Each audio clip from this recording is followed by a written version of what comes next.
Because the reason why the person can't prophesy in the wake state is because the physicality doesn't allow it. So the neshama has to go through the body. So therefore, that's the reason why the lens is spaklayu she'enimi, or that's why it's distorted. Never understood it this way.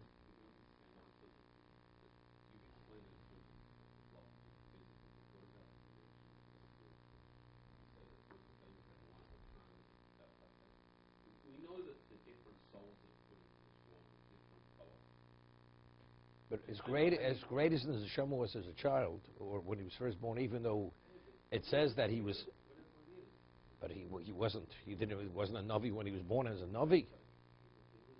Okay, it's potential. No, but to be able to spiritualize the physicality, that's the whole idea. That was the corridor.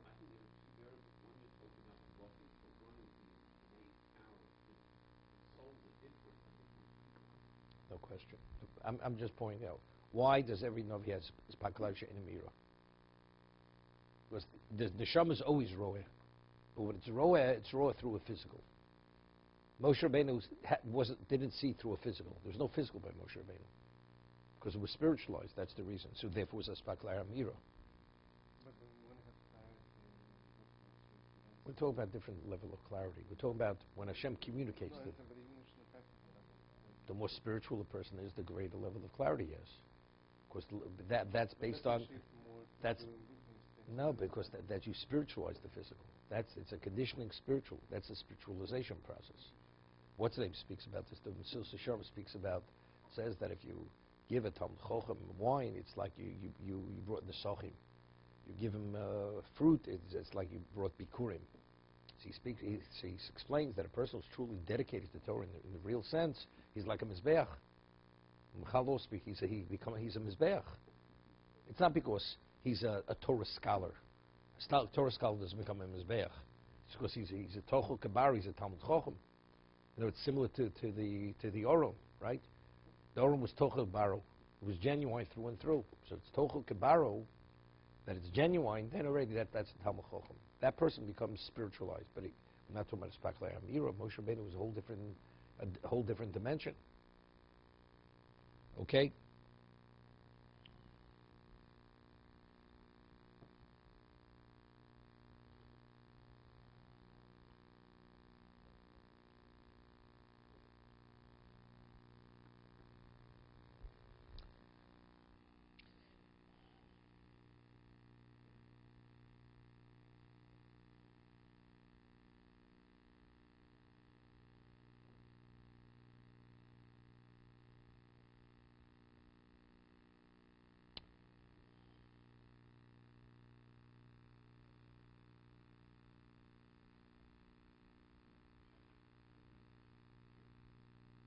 It says Eish Dos.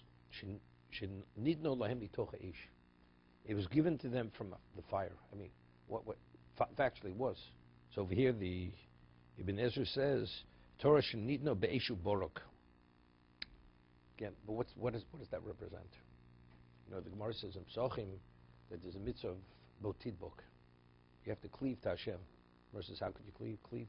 Hashem's fire. Could you cleave to fire? Can't cleave to fire.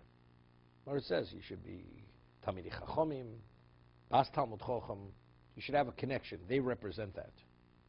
So evidently, if the Torah comes, the Torah itself in its form, really a person shouldn't be able to really process it. I mean, it's the equivalent of fire. The Gemara says in Tainus that a person studies Torah Shelo Lishma, it's Sama de Musa. He dies from it. He destroys him. Samar Musa. He be the Samar Chayu, Samar Musa. Person learns Torah Lishma, Samar Chayu. Right? It's Yarov Kamot Likri. What's Tizel Kamot to Katalim Rossi. If it's Shelo Lishma, it's Yarov, like Egla Rufa. Destroys you. But if you do it Lishma, so Tosa explains, it means Lakanter. It means a person learns the Torah with a sinister intent. Sinister intent, then it destroys the person.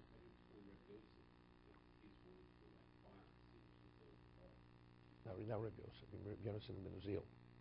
Rabbi Yosef ben Uzziel. So what? It was fire. It is fire. It is over there. You see it. There it manifested itself. We shall continue.